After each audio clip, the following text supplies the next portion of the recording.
Това, което предстои на Витоша, наистина е също много интересно. Това нещо ние успяхме да го направим естествено с помощта на, както се казва, нашия българин Килиан Албрехт, който успя да убеди много от световните звезди да дойдат и да направят този промо-ивент на Витоша.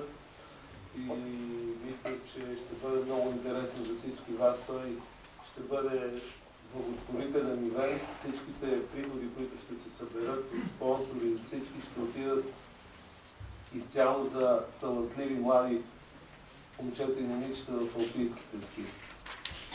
Говоря за деца. Модуса на този ивент ще бъде много интересен, паралелен слалом, в който ще участват и деца, заедно с тези 8 звезди. Всеки един от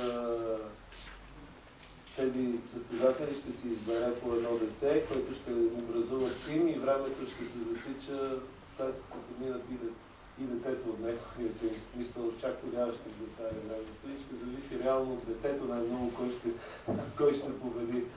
Но мисля, че ще стане наистина едно изключително шоу за публиката и наистина ще е много интересно.